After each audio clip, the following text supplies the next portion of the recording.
Assalamualaikum warahmatullahi wabarakatuh. Alhamdulillah wassalatu wassalam ala rasulillahi wa ba'du.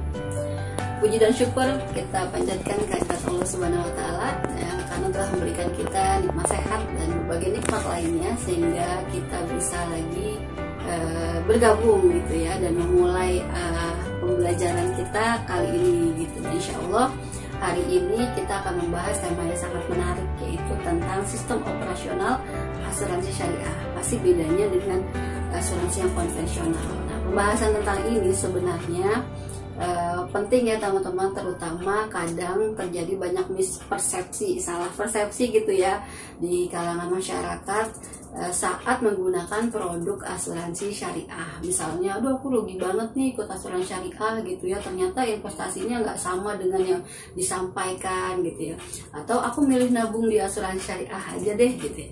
Nah, sebenarnya seperti apa sih sistem kerja gitu ya daripada asuransi syariah itu? Dan insya Allah hari ini kita akan membahas dalam video kita kali ini. Insya Allah ada 3 hal yang kita akan bahas, karena sistemnya kita akan bahas tentang inputnya. Nah, asuransi syariah dapat dana dari mana sih? Kemudian yang kedua, sistemnya atau prosesnya, diapakan sih dana tersebut gitu. Yang ketiga adalah outputnya. Setelah misalnya kita mengalami resiko keuangan, apa yang dilakukan oleh perusahaan asuransi syariah untuk mengcover resiko kita. Nah, 3 hal ini insya Allah kita akan bahas ya. Oke, saya ulangi ya.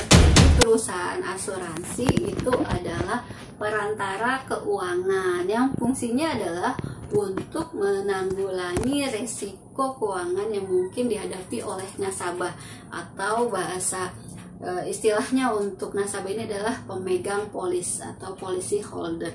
Jadi nanti ada kontrak antara nasabah sebagai pemegang polis dengan perusahaan asuransi. Secara umum tipe asuransi itu ada 2. Jadi ada asuransi jiwa atau life insurance yang itu memberikan manfaat ketika terjadi musibah misalnya berupa kematian gitu ya. Kemudian juga ada juga retirement benefit gitu ya, ketika kita pensiun itu seperti apa. Yang kedua juga terkait dengan kecelakaan gitu ya, misalnya asuransi umum ya kita sebutnya general insurance, terkait dengan misalnya ada kecelakaan mobil atau kebakaran rumah atau gedung dan seterusnya gitu. Nah, di sini tingkat kesulitannya perusahaan asuransi adalah untuk memprediksi ya, memproyeksi berapa banyak sih kemungkinan resiko keuangan akan terjadi dan berapa besar klaim yang akan dibayar gitu ya. Jadi kalau perusahaannya perantara keuangannya adalah bank, maka kesulitan dia adalah untuk bisa mengelola ya bagaimana dana deposan yang sifatnya term jangka pendek, short term gitu ya, jangka pendek itu bisa diatur sedemikian rupa untuk dipinjamkan kembali ke nasabah pinjaman pembiayaan yang biasanya kan pembiayaannya jangka panjang. Itu kesulitannya bank. Nah, kalau kesulitannya asuransi tadi ya, bagaimana dia bisa memprediksi, memproyeksi sebesar apa sih klaim yang akan mungkin ditanggung oleh perusahaan asuransi atau kelompok peserta asuransi gitu. Oke, untuk yang asuransi jiwa itu pembayarannya, jenis pembayarannya ada 2. Ada yang bertahap atau term, ada yang juga whole life sekaligus gitu ya.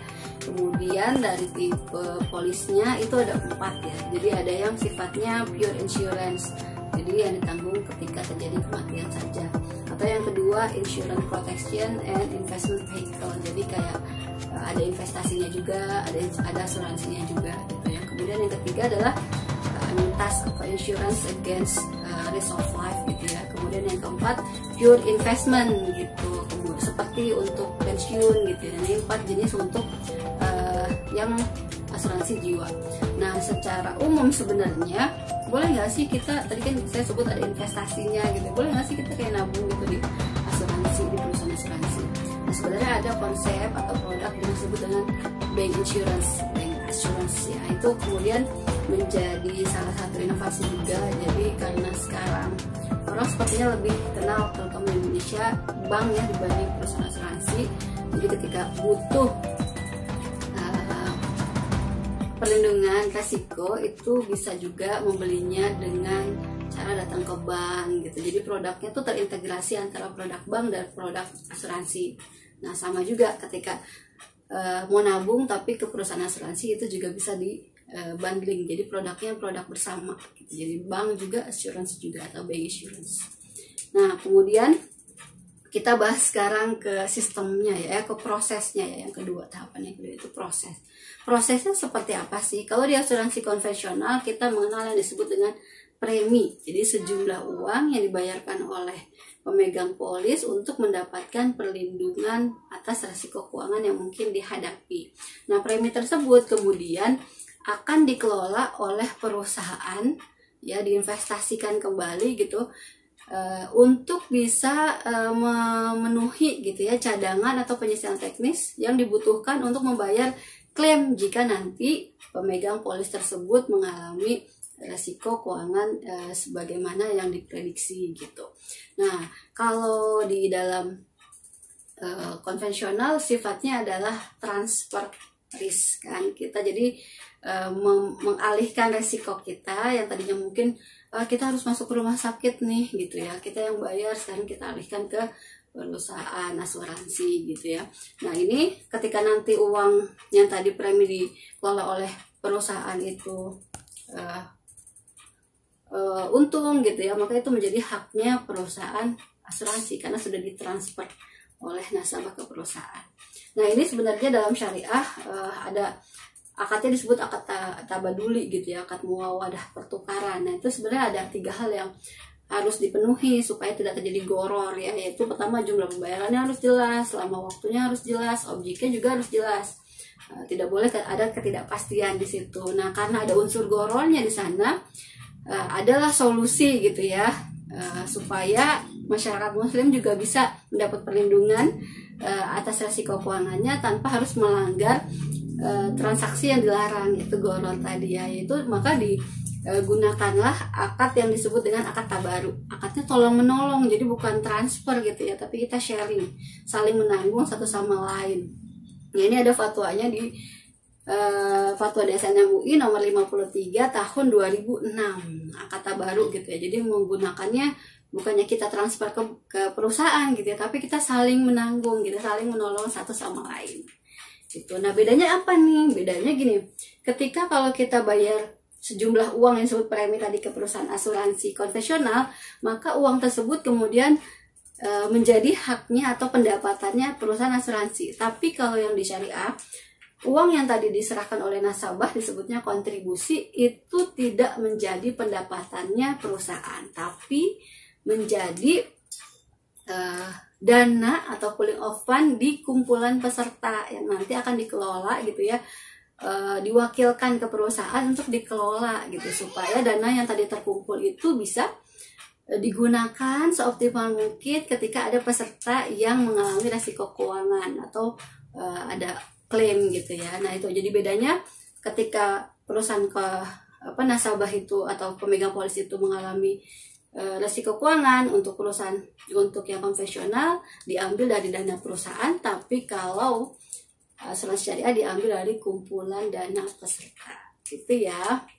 Nah sekarang gimana perbedaannya kalau terjadi surplus? Nah tadi saya sebutkan ya, kalau konvensional kalau terjadi surplus maka itu semua menjadi haknya perusahaan. Tapi kalau di asuransi syariah itu ada 3 gitu ya. Jadi nanti surplusnya ada metodenya lagi ya, karena bukan semuanya itu menjadi haknya perusahaan. Jadi secara operasional asuransi syariah itu perusahaannya menjalankan 3 fungsi ya. Pertama, fungsi sebagai underwriter. Fungsi sebagai underwriter ini maksudnya dia yang akan mengevaluasi gitu ya, menghitung berapa sih resiko yang akan terjadi di kumpulan dan peserta tersebut. Ini akadnya bisa menggunakan ujroh ya. Kemudian yang kedua, fungsinya dia sebagai collector and payer. Kolektor itu yang mengambil gitu ya, atau menampung dana dari peserta. Payer maksudnya yang membayarkan klaim kepada peserta. Yang ketiga, dia sebagai fund manager yang mengelola dana yang akan diinvestasikan gitu ya oleh perusahaan asuransi dari kumpulan dana peserta.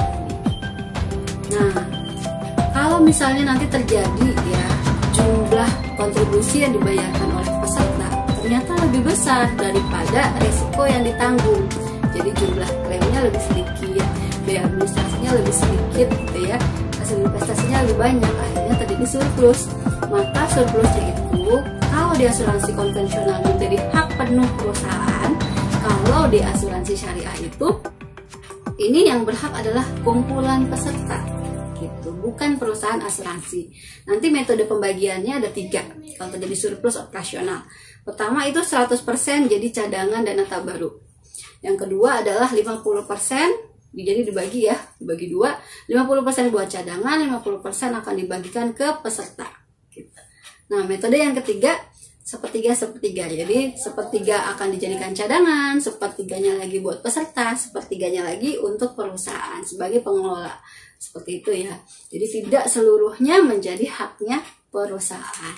Nah, gimana kalau terjadi defisit gitu? Kan ada juga kemungkinan dong kontribusi yang diterima itu ternyata lebih sedikit dibanding klaim yang harus dibayar, biaya yang harus dikeluarkan, plus hasil investasinya gitu ya, kurang banyak, kurang memenuhi, kurang cukup gitu ya untuk memenuhi klaim yang terjadi. Maka ketika terjadi defisit, kekurangan gitu ya, itu ada 4 metodenya kalau di asuransi syariah.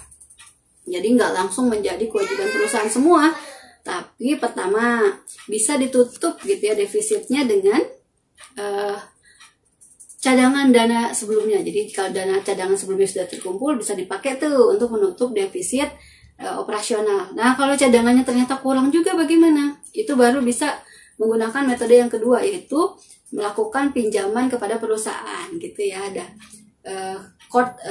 atas defisit. Nah, yang ketiga juga bisa dilakukan dengan cara membagi gitu ya kekurangan tersebut, defisit tersebut kepada seluruh peserta. Jadi peserta nambahin kontribusinya gitu ya. Tadi misalnya setiap bulan berkontribusi 300.000 jadi 350.000 gitu ya.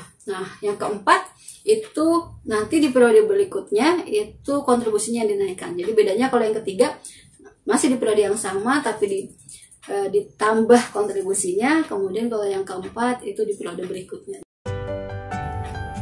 Alhamdulillah kita sudah menyelesaikan video terkait dengan sistem operasional asuransi syariah dan konvensional. Mudah-mudahan bisa memberikan pemahaman yang cukup jelas ya, apa sih bedanya yang syariah dan yang konvensional. Tadi kita bahas inputnya, jadi kita sebut sebagai kontribusi ya, dana yang diberikan oleh peserta ke perusahaan. Kemudian prosesnya itu dikelolanya perusahaan asuransi ini sebagai underwriter gitu ya, pengelola resiko, collector and payer, kemudian juga sebagai fund manager, jadi pengelola dana sifatnya gitu ya, sebagai pelaksana tugas gitu. Nah, kemudian outputnya gitu ya, ketika terjadi klaim maka ditanggung oleh kumpulan dana peserta. Jika jumlah klaimnya lebih sedikit kemudian terjadi surplus, maka surplusnya itu tidak seluruhnya menjadi hak perusahaan, tapi ada 3 metode tadi ya, bisa untuk cadangan dan peserta, cadangan, peserta, dan perusahaan. Kemudian ketika terjadi defisit ada 4 metodenya, yaitu pertama ambil dari cadangan, boleh pinjaman core kepada perusahaan, boleh menaikkan kontribusi di periode berjalan atau menaikkan kontribusi di periode berikutnya.